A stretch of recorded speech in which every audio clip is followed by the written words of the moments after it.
Olá, sou Teresa Power e este é o podcast católico Eu e a Minha Família Serviremos o Senhor. Hoje é a grande noite de Halloween, em inglês, ou se quisermos traduzir, a véspera de Todos os Santos, que é precisamente o que a palavra inglesa significa, All Hallows Eve. Alguma coisa se perdeu na tradução para hoje falarmos em Dia das Bruxas, mas já lá vamos. As origens do Halloween são muito controversas. Há quem diga que a festa foi marcada para o dia 1 de novembro para se sobrepor às festas pagãs de cultos mortos por essa altura, para celebrar o fim das colheitas, etc. Há quem diga que não tem qualquer relação. É uma investigação em aberto e, sejamos francos, pouco importante para aquilo que nos interessa. Porque, na verdade, é que as nossas festas de Natal e da Páscoa também foram arbitrariamente colocadas em datas que davam jeito aos pagãos, como o solstício do inverno, no caso do Natal, ou os ritos de fertilidade, no caso da Páscoa. Nenhuma destas nossas grandes festas se manteve fiel ao calendário judaico. Reparem, o solstício é uma data pagã, o calendário judaico é lunar. E o coelho da Páscoa, com os seus ovinhos, que hoje inundam os nossos jardins no tempo pascal, é um símbolo de fertilidade pagão. O verdadeiro símbolo cristão é, claro, o cordeiro, mas quem é que come cordeirinhos de chocolate na Páscoa? Ninguém, porque a data da nossa Páscoa foi dissociada do calendário judaico. Isto foi tudo muito propositado no início do cristianismo, com o antissemitismo nascente já na altura, e não vale a pena escondê-lo. E também com a necessidade de agradarmos aos pagãos para os converter. E ninguém hoje pensa em deixar de celebrar o Natal ou de celebrar a Páscoa apenas porque foram sobrepostos a festas pagãs. Mas vamos então olhar para os nossos irmãos protestantes, sobretudo os evangélicos, e alguns mais fundamentalistas, sobretudo olhemos para as seitas. E veremos que não celebram o Natal, porque o Natal, dizem eles, é uma data pagã e, como tal, um sacrifício aos demónios, um ato de idolatria, etc. Se pesquisarem, como eu fiz na internet, encontram tudo isto e muitos outros ataques à celebração do Natal. Eu, como professora de inglês, já tive alunos a quem estava proibido cantar cânticos de Natal. Foi-me dito pelo diretor de turma que o aluno tal e tal, na minha aula, não podiam cantar Christmas carols, cânticos de Natal, por pertencerem a seitas protestantes. E não cantavam. Vem então do protestantismo, não do catolicismo, este medo terrível do paganismo e a separação do mundo entre nós e eles, entre cristãos e pagãos. O catolicismo, pelo contrário, está acostumado desde o início a pegar no que é impuro e torná-lo puro, pegar no que é pagão e cristificá-lo, a encher de luz a escuridão. Esta é a nossa especialidade. Vamos então saltar agora para a festa do Halloween. Deixemos para os historiadores a discussão sobre as suas origens. O que nos é dado celebrar nestes dias é um tríduo, uma ode de louvor à Igreja nas suas três partes. A Igreja militante, que somos nós aqui na Terra. A Igreja purgante, que são os nossos irmãos falecidos, que ainda não gozam das delícias eternas. E a Igreja triunfante, que são todos os santos, os conhecidos, os desconhecidos, que foram da nossa família, da nossa paróquia, da nossa pátria, e aqueles que ninguém conhece. O dia 1 é o dia da Igreja triunfante, como sabemos. O dia 2 é o dia da Igreja purgante. E o dia 31, a véspera de Todos os Santos. O que celebramos nós nesta noite que antecede as maravilhas do céu? Precisamente a Igreja militante, que nesta noite em particular recorda a sua condição de seres mortais, que a graça torna imortais. Lembra-te de que és pó e ao pó voltarás, diremos mais tarde na Quaresma. Os nossos antepassados medievais gostavam de brincar com a morte, porque a morte não tem mais poder sobre os que pertencem a Cristo. Vestir-se fantasmas, esqueletos, fingir que nos assustamos, é uma forma de brincar. Iluminar a noite com abóboras vazias também. Afinal, é isso que nós somos. Se nos faltar a luz interior, a graça de Deus, somos carcaças prontas para o lixo. Que outros elementos há na natureza que nos possam assustar? Aranhas, morcegos? Ora essa, que mal nos podem fazer as criaturas, que o Senhor não permita. Ele que deu poder aos seus apóstolos de calcar serpentes. Brinquemos então, porque Jesus Cristo triunfou da morte e com ele viveremos para sempre. Brincar é a melhor maneira de desvalorizar o que não deve ser valorizado. Por exemplo, as superstições. Já repararam que Nossa Senhora apareceu em Fátima no dia 13? Só ela para brincar assim com superstições. Não basta brincar com a morte. É preciso lembrarmos-nos de que somos, de facto, mortais. Caveiras e caixões são símbolos tradicionais da nossa fé católica. É isso mesmo, símbolos tradicionais da nossa fé católica para nos recordar o memento mori, isto é, lembra-te de que vais morrer. Lembra-te de que és pó e ao pó voltarás. Todos nós conhecemos as imagens, não é, da Idade Média, dos conventos medievais. Havia monges na Idade Média que não dormiam em camas, mas em caixões, para que nunca se esquecessem de que eram mortais. E tinham uma caveira na mesa de trabalho, não é? Hoje talvez não precisemos dormir em caixões ou ter uma caveira na mesa de trabalho, mas falta-nos esta lembrança de que a morte nos pode apanhar hoje mesmo, daqui a pouco. E por isso é preciso estar sempre preparado. Um dia por ano para nos recordarmos da nossa mortalidade é não apenas necessário, como diria eu, muito pouco. O dia 31, véspera de Todos os Santos, tem, pois, historicamente na Igreja Católica, este papel de nos recordar de que talvez amanhã não estejamos cá. E por isso é preciso vigiar e orar. Estas tradições católicas medievais misturaram-se ao longo dos tempos com outras tradições pagãs com a mesma intenção, pois todos os povos antigos celebravam os seus mortos e estavam bem conscientes de que a morte nos espera a todos, algo que hoje não têm a certeza de acontecer com a maior parte das pessoas. De facto, os pais que hoje vestem os filhos vampiros são os mesmos que, quando têm de ir a um funeral, pedem a um vizinho que cuide das crianças, para que não sejam confrontadas com a visão, com a ideia da morte. Nada disto havia na Idade Média. A morte era companheira da vida cotidiana, infelizmente, como sabemos, e não passava pela cabeça de ninguém escondê-la dos filhos. Ora, desta amálgama de tradições, nasceu a celebração da noite de hoje. O meu marido é irlandês e, como bom patriota, sempre celebrou esta noite com grande alegria, numa imensa festa infantil que invadia as ruas e as praças e terminava à volta da fogueira, qual noite de São João. Não havia qualquer sinal demoníaco ou pouco católico.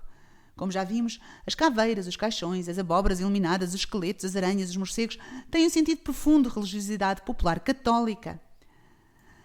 Mas houve quem não achasse graça nenhuma a estas celebrações. É que estas celebrações são, isso mesmo, demasiado católicas. O Halloween era demasiado católico. Os católicos, não é? Insistem em rezar pelos mortos, têm uma obsessão pelos santos. Então estas celebrações, com estes farces e motivos relacionados com a morte, só pode ser pagã. Foi assim que os puritanos espalharam a ideia de que o Halloween é uma festa pagã. E já agora o Natal também, eles cancelaram as duas. Mais tarde, já no século XX, seitas fundamentalistas americanas fizeram uma enorme campanha contra o Halloween. Estavam, claro, muito preocupados com o culto dos mortos e dos santos. Não achavam graça nenhuma a estas brincadeiras católicas. E avisaram toda a gente que a festa é uma festa pagã. E foi assim que muitos protestantes moderados e muitos católicos saltaram fora desta noite de festa, abandonando-a literalmente às bruxas. Porque o vazio atrai Satanás. Como Jesus explicou numa parábola sobre o homem que arrumou a sua casa, o homem a quem foi feito o exorcismo, não é? E que depois arrumou a sua casa interior tão bem, que a deixou vazia. E logo foi invadido por mais demónios do que os que tinham sido expulsos. O Halloween, que entretanto chegou a Portugal, já chegou depois de tudo isto, desta lavagem cerebral, digamos nós, não é? Já chegou depois de ter sido abandonado pelos católicos e por isso chegou como Dia das Bruxas. Sabemos, sim, que os satanistas e os que gostam do oculto se aproveitam deste dia para as suas celebrações. Sabemos que os comerciantes também e que o mundo inteiro se regozija sempre que os católicos saem de cena, porque abrem a porta a todo o tipo de excessos. Que fazer então? Vamos lá ver. Algum de nós permitiria aos fundamentalistas seitas protestantes cancelar o nosso Natal? Ainda que o Natal esteja, como está, profundamente paganizado? Nem pensar. Por que é que permitimos então que o façam com a véspera de Todos os Santos? Há quem sugira fugir a esta noite e manter as tradições do pão por Deus e outras mais portuguesas apenas no dia de Todos os Santos. Ora, deixar de celebrar a véspera de uma solenidade católica, porque os pagãos se apropriaram dela, é um ato de covardia e uma grande falta de fé. Dizer que a noite pertence ao diabo é cancelar a consoada, cancelar a vigília pascal também. Não há nenhuma grande solenidade da nossa tradição católica que não comece na noite anterior. O póster que ingenuamente que se diz católico e que anda por aí a circular não está a fazer ajuda nenhuma ao catolicismo, porque tem este ataque à noite de Halloween e que diz que o Halloween celebra à noite e que o dia de Todos os Santos celebra ao dia. Está profundamente errado, obviamente, não é? Todas as solenidades começam à noite, na véspera. Mas há mais, estas tradições do pão por Deus, etc., não são mais católicas do que o Halloween. No fundo, na essência, o pão por Deus e o Halloween são idênticos. O próprio nome Halloween é católico, significa véspera de Todos os Santos. A diferença está apenas nas suas origens, umas mais celtas, anglo-saxónicas, outras mais portuguesas, etc. Pertencem a culturas diferentes, mas na sua essência, andar a pedir de casa em casa, doçura ou travessura, são brincadeiras inocentes e, na sua essência, são exatamente a mesma coisa. Ambas, claro, podem ser profundamente cristãs, mas também ambas podem ser profundamente pagãs. Eu conheço crianças que compraram drones com o dinheiro ganho do pão por Deus. Que abuso do dinheiro generosamente oferecido pelas almas, não é? E a cantilena tradicional do pão por Deus tem estrofes semelhantes às anglo-saxónicas, da doçura e da travessura. Ora vejam, quando alguém não abre a porta ao pão por Deus, a cantilena tradicional diz assim: esta casa cheira a alho, aqui mora um espantalho. Esta casa cheira a unto, aqui mora algum defunto. Não tínhamos ilusões. A tradição portuguesa não é mais pura que a anglo-saxónica. São as duas muito parecidas. Não deixemos, portanto, a noite às bruxas. Saiamos nós para a noite, como bons católicos, e brinquemos com a morte, porque ela não tem poder sobre nós. O nosso bom gosto moderno é um pouco diferente do bom gosto medieval, convenhamos, pelo que talvez não sejam muito apropriados a caveiras e esqueletos ou vestir de fantasmas. A mensagem passa errado nos dias de hoje. Mas também não havia mal nenhum em fazer isso. E brincar aos sustos, desde com conta, peso e medida, faz bem a toda a gente. Aqui nós gostamos de o fazer. E se esta noite nos baterem à porta, antes de abrir vamos fazer alguns sons bem fantasmagóricos para assustar quem nos quer assustar. O Daniel, de 4 anos, vai cobrir-se com um lençol a fazer de fantasma. Vai ser divertido e muito assustador, imagino. A morte, de facto, não nos mete medo. Depois, claro, quando abrirmos a porta, ofereceremos doces e gargalhadas divertidas. Os cristãos procuram viver a virtude da temperança, pelo que estas brincadeiras e estes sustos, vividos com moderação, só nos podem fazer bem. Mas como as crianças que vêm por aqui esta noite são todas nossas bem conhecidas, nós vamos relembrar-lhes que amanhã é dia de missa e contamos vê-las por lá. Outra coisa bem diferente é avançar para trajes marcadamente demoníacos. Isso sim pertence ao maligno. Ou ver filmes de horror macabro. Ou entrar em celebrações de ocultismo, vandalização de cemitérios, etc. Mas quem é que disse que estas celebrações têm alguma coisa a ver com o Halloween? Elas surgiram quando saltámos fora, lembram-se? O Halloween foi-nos roubado e nós deixámos. Então podemos, de facto, brincar. E não tínhamos medo de mandar os filhos à escola, porque não é na escola que Satanás irá atacar, num desfile de crianças, estejam descansados. Se fosse assim, estávamos perdidos. Satanás gosta de outras coisas, e acreditem, não é preciso ser Halloween, e muito menos estar na escola para que ele vos roube os filhos. Até em casa o pode fazer, se não vigiarem. A escola é mais segura do que muitas casas, infelizmente. Mas podemos ir mais longe. Jesus diz no Evangelho de Mateus 13:52, que o escriba bem formado tira do seu tesouro coisas novas e coisas velhas. Brincar aos fantasmas era a forma medieval de nos recordar a proximidade constante da morte. Podemos inovar e inventar uma tradição nova, que vamos buscar ao baú da Igreja Católica. Podemos, em vez de vestir as crianças de fantasmas e esqueletos, vesti-las de santos. Uau! Isso sim é encher a noite de luz. Brinquemos então com fogueiras, cantigas, jogos, marshmallows, salsichas na brasa, muita festa e muitos santos. Esta forma de celebrar, bem ao gosto moderno da nossa fé, muito mais de acordo com a nossa sensibilidade atual de viver a religião, já tem o nome Halloween's, que significa literalmente a santidade vence, e que brinca com o som da palavra Halloween. É triste que sintamos a necessidade de substituir o nome, que o nome é marcadamente cristão, como já vos disse várias vezes. Mas nós católicos adaptamos a estas coisas facilmente. Para contrariar os excessos esta noite, façamos mais ainda. Façamos vigílias de oração diante de Jesus sacramentado e rezemos. Não pertence à tradição da Igreja esta noite vigília, mas torna-se necessária para contrariar o roubo que nos foi feito desta data.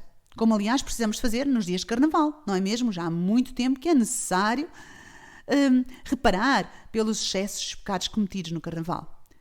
E, sobretudo, celebremos em família. Façamos jogos, contemos histórias de santos, façamos jogos de quem é quem, sobre santos, contemplemos a noite, o céu estrelado, a luz de uma fogueira.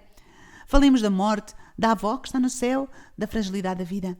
Construamos memórias, criemos laços. Afinal, lembrarmos-nos de que somos mortais e que amanhã podemos não estar cá é a melhor razão para construir memórias imortais que nos unirão eternamente. Esse é o sentido profundo da véspera desta grande solenidade de todos os santos. Não hesitemos em celebrar este tríduo de santidade.